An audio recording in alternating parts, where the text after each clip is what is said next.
Taxi sa Double B!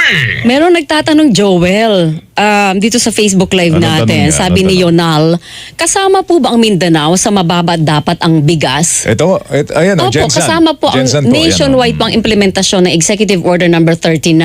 Hindi lang po yan Metro Manila kasi nationwide din naman yung mahal ng presyo ng bigas. Kaya kung kayo po ay baka inaakala ng mga administrator na mapalengke ninyo na kayo ligtas, hindi po responsibilidad nyo rin po ito. Nationwide po yan, no? Good morning kay Glenda. Sa mga kaibigan natin sa Senado ito. Uy, si Glenda. Si Chay Kamusta? Makalipay. Papasok po sila sa Senado. Happy birthday kay Chut Guevara at kay Christine Donato.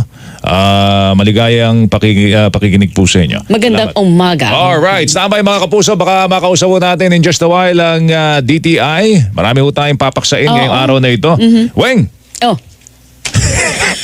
Gulat ako. Weng! Nahalaglag puso ko. Ano Bakit? ng kamote, oh. Uy, sandali lang. Meron palang pwede palang makapag-rehistro sa SIM registration ang Yun mga yung sasabihin unggoy. ko eh. Ang mga unggoy, no? Diba?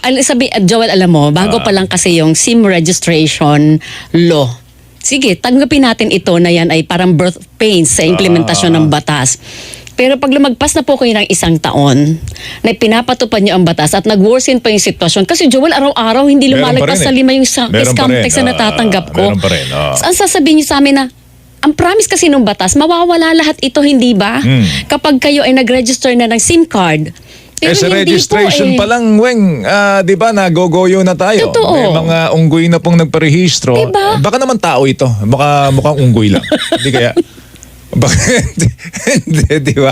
Hindi kasi, ba't pinayagan? Alam mo yung kampilyo mo. Bakit pinayagan, Weng? Bakit Kaya pinayagan? nga, ang sabi naman kasi ng mga telco, dumiretso daw sa system nila. Oh. So ano ang system nyo? Hindi nakakapagsala. Hindi ba nakaka-filter? Diba? Oo. Dapat po yun ay filtered na yun eh. Yun po ang pangako ng telcos nung ginagawa po ang batas na ito. Pati ng DICT, hindi ba? Anak ng kamoteng buhay ito. Kung yung peking unggoy nakakapag-register, ay paano ba ang mga terorista? Hindi peking unggoy yan. Unggoy talaga. Picture Okay. ng unggoy. Peking tao. Kahit peking ID, mga kapuso. Sinasabi Diba? actually, ang NBI, bago sila humarap sa pagdinig, sinubukan nila. Yes. Kasi nga, may mga sumbong na nakakarating sa kanila na may gumagamit ng mga peking ID na kapag parehistro, Weng, Totoo. sa SIM registration. Classic example yung Pogo. Kaya nga, Libo-libong SIM card po yun. Nairehistro po. Nairehistro. So, nako, mag-iingat po tayo mga kapuso dahil hindi pala garantisado na sa ilalim nitong batas na ito, mawawala na po ang scamming. Wala rin. Meron pa rin pala. Yung no? palang yung pangako din po pala ng batas na makakamenos tayo doon sa issue ng scamming, yung threat sa security natin, Joel, yung pangako ng batas na panglaban ito sa mga terorista, lalo na doon sa Wala mga rin. SIM-initiated na mga bomba, ala rin po pala.